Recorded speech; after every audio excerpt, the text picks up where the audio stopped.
the shadowed corners of Texas's prison yards, where survival demands loyalty and violence is a language, the Texas Syndicate carved its reputation long before Jose Daniel Cuate Flores ever stepped into its orbit. The Syndicate, one of the state's oldest and most disciplined prison gangs, was built on a simple creed: protect its members at any cost, control the territory inside the walls, and extend that influence into the free world.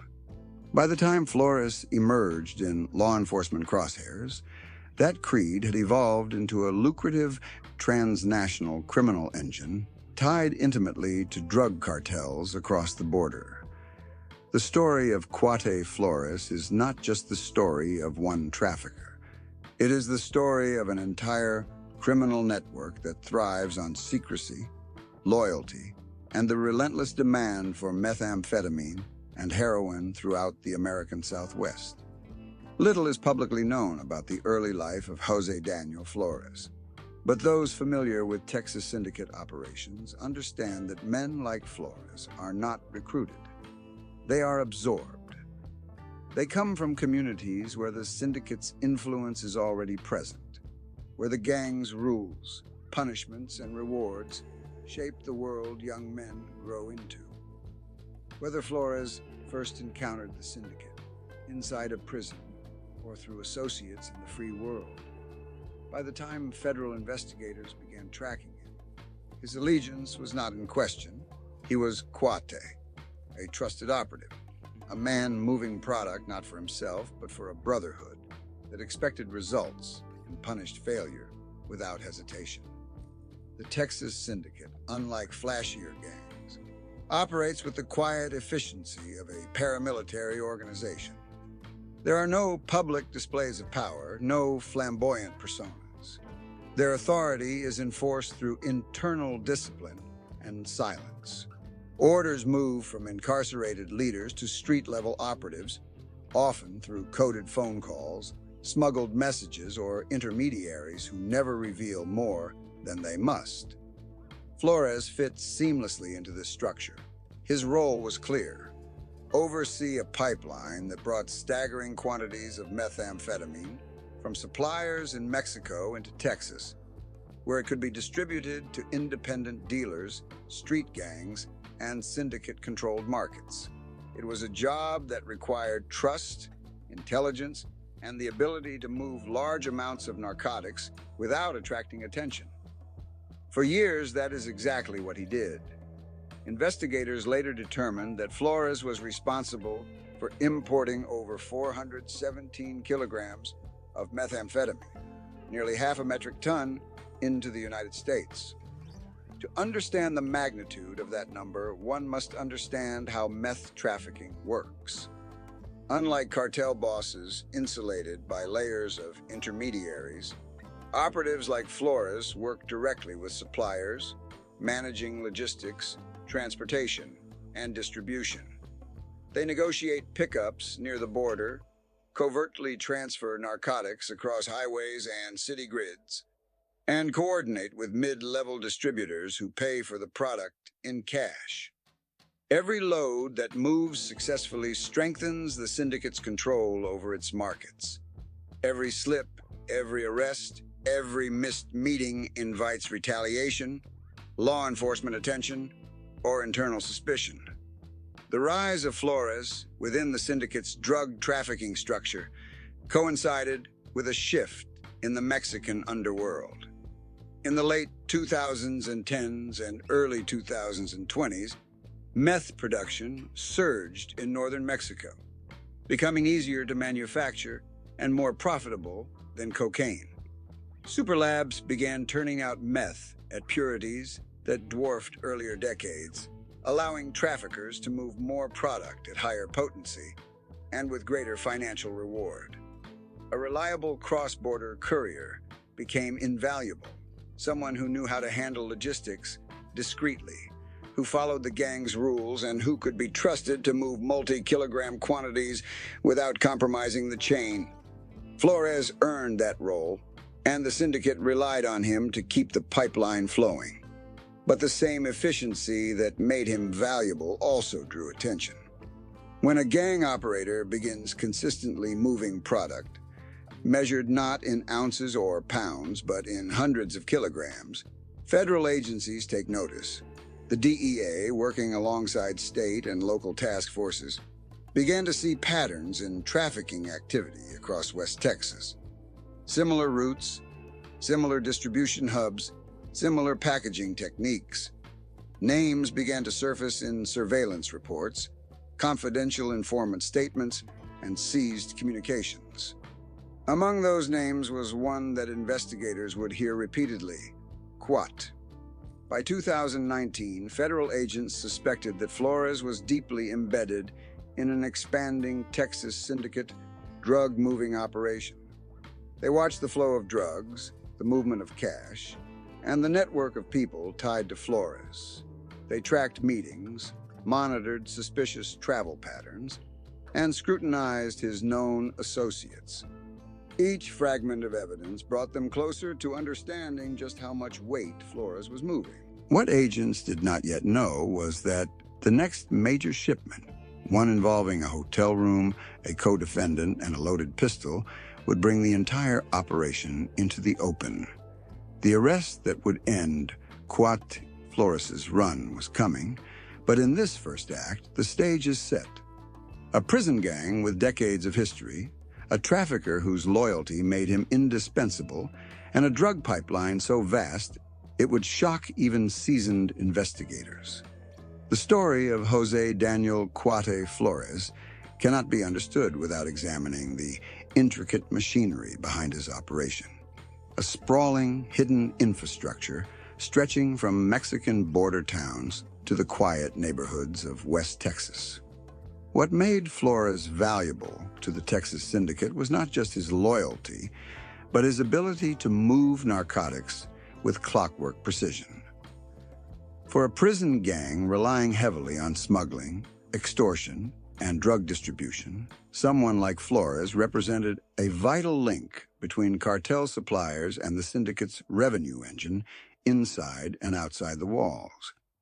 The pipeline began in Mexico, often in remote industrial zones where methamphetamine was produced in staggering volumes. In the late 2010s and early 2020s, Mexican super labs perfected the process of manufacturing meth at unprecedented purity levels. These were not backyard operations, but coordinated facilities capable of turning out hundreds of pounds of product in a single batch. The Texas Syndicate lacked the international infrastructure of cartels, but it had something just as valuable: control. Control of distribution routes, control of prison networks, control of markets throughout Texas where methamphetamine remained the drug of choice for countless users. For suppliers, having a reliable trafficker like Flores meant that product would move swiftly and consistently across the border. The mechanics of this pipeline required a blend of caution and aggression. Flores coordinated pickups near the U.S.-Mexico border, often relying on intermediaries who used coded language and disposable phones. The product, methamphetamine, was packaged in cellophane bricks or wrapped in heat-sealed bundles, sometimes hidden inside vehicles or concealed in freight loads. Once inside the United States, Flores arranged for transportation along major highways, routes that connected El Paso, Laredo, and the Rio Grande Valley to cities like Lubbock, Midland, Odessa, and Amarillo. These were not random destinations. They were established distribution hubs long exploited by prison gangs looking to expand their influence. As the drugs moved north, cash moved south. Multi-kilogram loads meant multi-thousand-dollar payments, and when dozens of shipments successfully crossed the border, the totals quickly climbed into the millions. The system operated like a closed loop. Suppliers in Mexico delivered the product, Flores arranged distribution, the syndicate's street-level network sold it, and the profits were funneled back into the gang's operations. Those profits paid for commissary accounts, smuggled cell phones, synthetic drugs inside prisons, and violent enforcement operations carried out by both incarcerated and free world members. But moving this kind of weight required more than just a reliable route. It required discipline, a trait the Texas Syndicate enforced with absolute brutality. Members were expected to follow strict rules regarding operational secrecy, financial accountability, and the chain of command. Failure to deliver, dishonesty, or incompetence could result in excommunication, violent retaliation, or worse. Flores' ability to avoid these consequences spoke volumes about his skill. For every successful shipment federal agents were able to track, there were dozens more that moved quietly under their radar. In total, investigators later determined that Flores was responsible for importing more than 417 kilograms of methamphetamine, a figure that stunned even seasoned narcotics units. To understand the gravity of that number, consider the economics. 417 kilograms of meth could generate tens of millions of dollars in street-level revenue. Each kilogram could be broken down into thousands of individual doses. For cartel suppliers, it meant consistent profit. For the Texas Syndicate, it meant influence. Each gram sold in a neighborhood, each ounce traded inside a prison, reinforced the gang's presence. It was not just about drugs, it was about maintaining power. Yet, even the most efficient pipeline eventually attracts attention. The DEA, working with Homeland Security investigations, local police departments, and regional narcotics task forces, began noticing patterns that pointed toward a larger conspiracy. Informants began reporting an unusually reliable distributor associated with the Texas Syndicate. Surveillance identified vehicles and properties consistent with drug trafficking. Phone analysis revealed communications between Flores and suspected intermediaries. Slowly, a picture emerged. A network with Flores at its center, coordinating deliveries with precision. Agents studying Flores' operation recognized his logistical strengths. He avoided risky behavior, minimized unnecessary communication, and relied on loyal associates who understood the stakes. Yet no pipeline, no matter how efficient, is perfect. Mistakes accumulate, surveillance tightens, and eventually law enforcement finds its opening. For Flores, that opening came in the form of a hotel room in Lubbock, a place where officers would soon discover methamphetamine, cash, and a Glock pistol, finally putting a name and face to the syndicate's quiet architect of cross-border distribution. By early 2020, federal investigators had spent months quietly tracing the outlines of Jose Daniel Cuate, Flores' trafficking network. They had watched his movements, documented meetings, tracked communications, and followed the steady drip of intelligence that led them closer to the center of the Texas Syndicate's meth pipeline. For agents working the case, patience was essential. Flores was careful, disciplined even. He avoided flashy purchases, changed phones regularly, and rarely stayed in one place long. But every trafficker, no matter how cautious, eventually slips. And for Flores, that moment came inside a modest Lubbock hotel room, the place where a long-running federal investigation would finally intersect with hard evidence. In the days leading up to the operation, agents monitoring Flores noticed unusual activity. He traveled into Lubbock, accompanied by Allison Langdon, a woman whose involvement was unclear, but whose presence hinted at an impending transaction. To investigators, the pairing signaled that product or money, possibly both, were on the move. The surveillance teams tightened their net. Vehicles were trailed. Communications were monitored. They watched Flores and Langdon enter a hotel, carrying bags that raised immediate suspicion. Federal officers didn't need to know exactly what was inside those bags. Their experience told them that either narcotics or currency was being transported. As Flores settled into the room, agents coordinated in the background. A hotel setting presented challenges: close quarters, unpredictable civilian presence, and the risk of destruction of evidence if Flores realized he was surrounded. But it also presented opportunity, a confined space, limited escape routes, and the presence of a co-defendant could create leverage in the interrogation phase. The federal team waited for the right moment, monitoring movement inside and outside the hotel, reading patterns, and preparing for a controlled breach. When officers finally approached the room, they did so with tactical precision. The operation involved DEA agents, local law enforcement, and federal task force officers, each knowing their role in the entry sequence. A knock, a command, a forced entry. The transition from surveillance to confrontation happened in seconds. Inside, Flores and Langdon were met with overwhelming force and detained before either had a chance to resist or flee. For Flores, a man who had moved hundreds of kilograms of narcotics without detection, the suddenness of the raid was a shocking contrast to the careful, deliberate routines that defined his criminal work. As agents searched the hotel room, the scope of Flores' activities became undeniable. They found 2 kilograms of methamphetamine, packaged and prepared for delivery. They found a large amount of cash, evidence of the continuous flow of money tied to the Texas Syndicate's trafficking operation. And most tellingly, they found a Glock pistol, a reminder that drug trafficking, especially at the level Flores operated, often carries an expectation of violence.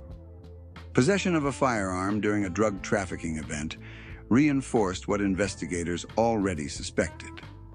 Flores was not just a courier, but a key figure within the distribution chain, someone trusted enough to handle significant quantities of product and money while armed and prepared for conflict. The seizure of the methamphetamine was a major break, but the real value lay in the investigative implications. A 2-kilogram shipment was not a standalone event. It represented a node within a much larger system. Agents knew that the drugs in the hotel room were part of a pipeline moving hundreds of kilograms. The cash was part of a revenue stream powering gang operations inside and outside prison walls. And the presence of Langdon opened another investigative branch. How many individuals, knowingly or unknowingly, had assisted Flores in maintaining the pipeline? How far did the conspiracy extend? Interviews began almost immediately. Langdon's statements, combined with digital evidence seized at the scene, allowed investigators to identify additional routes, contacts, and distribution points.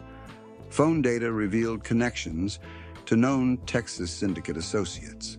Financial records highlighted cash transfers consistent with narcotics transactions. Suddenly, the investigation had everything it needed. Not speculation, not surveillance leads, but concrete evidence tying Flores directly to a multi-year drug trafficking conspiracy. In the hours after the arrest, prosecutors began shaping the framework of the federal case. Conspiracy to distribute methamphetamine, possession with intent to distribute, firearm-related charges, and any enhancements tied to gang affiliation.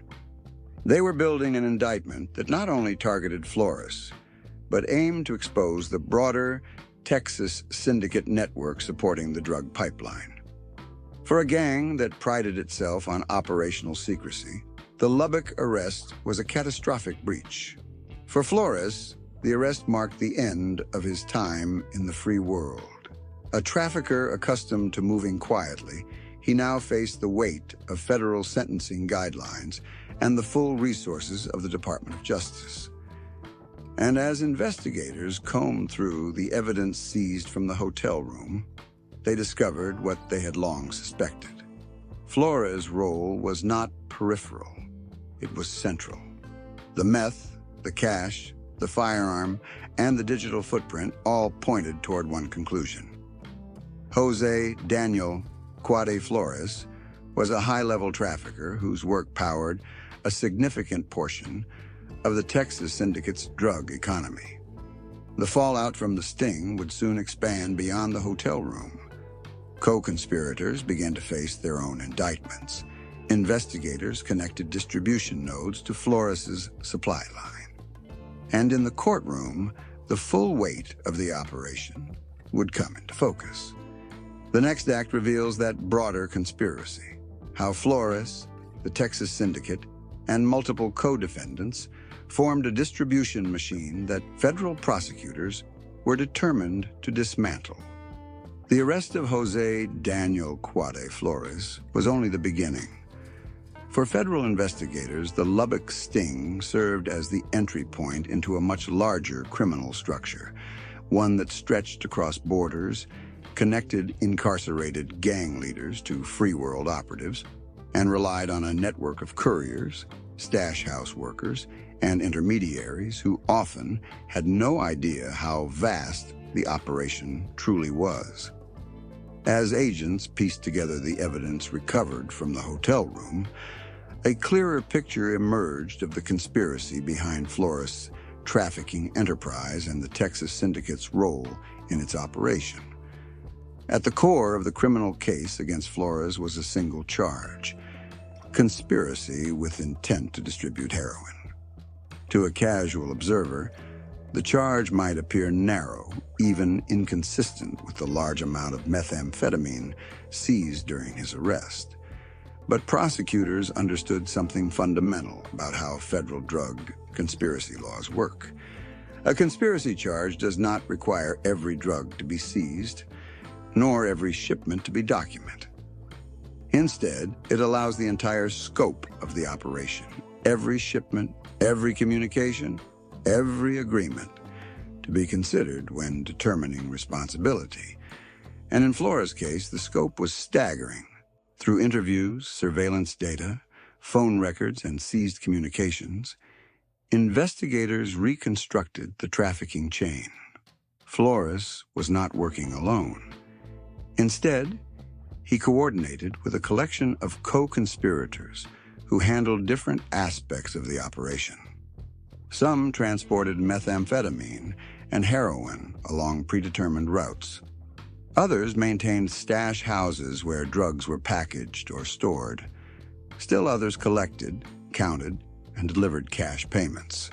Each individual played a role, but only a few understood that the operation traced back to a prison gang with decades of bloodshed and discipline behind its name, the Texas Syndicate. The Syndicate's influence over the conspiracy became clearer as investigators dug deeper. Even as incarcerated members served lengthy sentences, their influence reached far beyond the prison walls. Using contraband cell phones, coded messages, and loyal intermediaries, incarcerated leaders issued directives, approved trafficking activities, and enforced the gang's rules among free world operatives. They ensured that profits flowed back into the organization and that members like Flores adhered to the strict protocols that allowed the operation to run smoothly. To deviate from those rules was to invite severe consequences. Flores' role in the conspiracy was a hybrid one: part logistics manager, part distributor, part recruiter. He handled shipments coming from Mexico, arranged transportation into West Texas, and delivered large quantities to mid-level suppliers who then broke the product down for street-level distribution. The 417 kilograms of methamphetamine attributed to him reflected years of steady movement. Each load represented a carefully coordinated effort that placed him at the center of the operation. Flores was the connector, the man whose reliability allowed the pipeline to function without interruption. But reliability had its limits. Once the Lubbock arrest put Flores in custody, Investigators moved quickly to identify and prosecute others connected to the operation. Several co-defendants were charged and sentenced for their roles. Some served as couriers, individuals paid to drive narcotics across county and state lines, often unaware of the full scale of the network. Others were lower-level participants who handled cash transfers or maintained motel rooms and apartments used to temporarily store drugs. The strength of the federal conspiracy statutes allowed prosecutors to link all of these individuals to the same overarching criminal enterprise. One of the most revealing aspects of the case was the financial trail. Methamphetamine trafficking on the scale conducted by Flores generates massive amounts of cash, and the Texas Syndicate relied heavily on these proceeds to fund gang operations inside prisons. Investigators uncovered patterns of deposits, withdrawals, and transfers tied to associates who had no conventional income sources. They also found communications outlining disagreements over payments, attempts to recover lost shipments, and coded discussions about product purity and pricing. These financial threads, when woven together, illustrated a sophisticated system that operated with cartel-like precision. In the courtroom, prosecutors laid out their case methodically. They demonstrated how Flores' actions went far beyond simple possession or distribution. He was a key architect within a regional narcotics hub, a man who coordinated shipments across multiple jurisdictions and who served as a trusted extension of the Texas Syndicate's leadership. They emphasized the danger posed by traffickers connected to prison gangs, organizations with histories of violence, intimidation, and unrelenting internal control. The weapon recovered during Flores' arrest further underscored the seriousness of the operation, reinforcing the idea that drug trafficking at this level is rarely separated from the threat of force. Defense attorneys sought to limit Flores' involvement, arguing that he was not a gang leader and did not personally manufacture or import the drugs. But in a federal conspiracy case, leadership was not the issue. Responsibility was. The volume of drugs attributed to him, his repeated involvement in high-level transactions, and the evidence seized at the time of his arrest painted a clear and damaging picture. And once Flores entered a guilty plea, the focus shifted from proving guilt to determining punishment.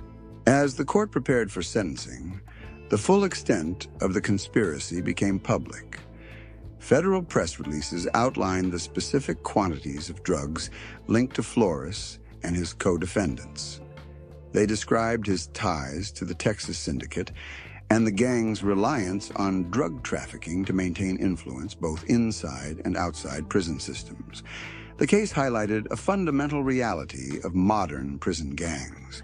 Their operations do not end at the prison gate, but instead extend into communities across the Southwest, powered by loyal operatives like Flores. In a federal courtroom in October 2020, the long-running investigation into Jose Daniel Cuate Flores reached its inevitable conclusion.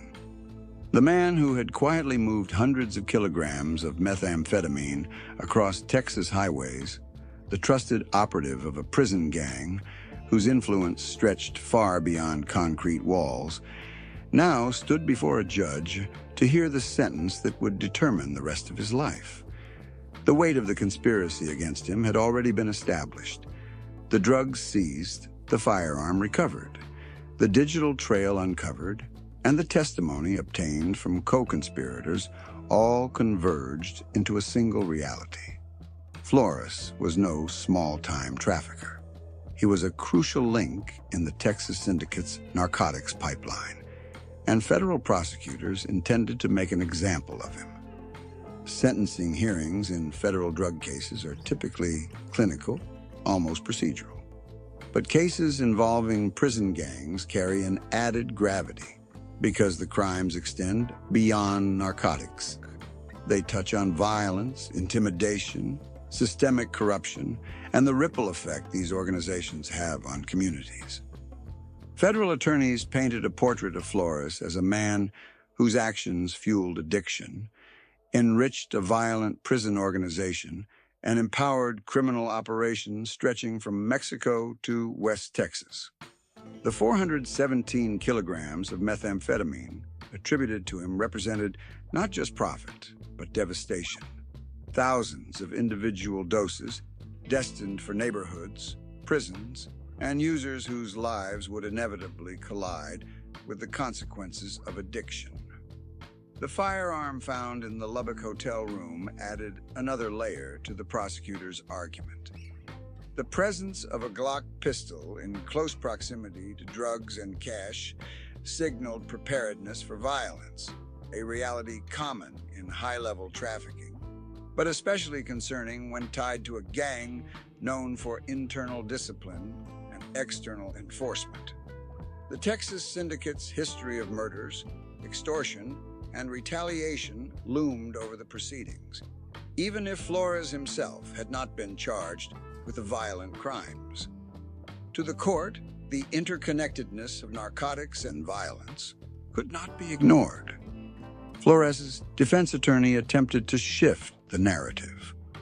He argued that Flores was not a leader, not a gang shot caller, not someone orchestrating violence or directing operations from behind prison walls.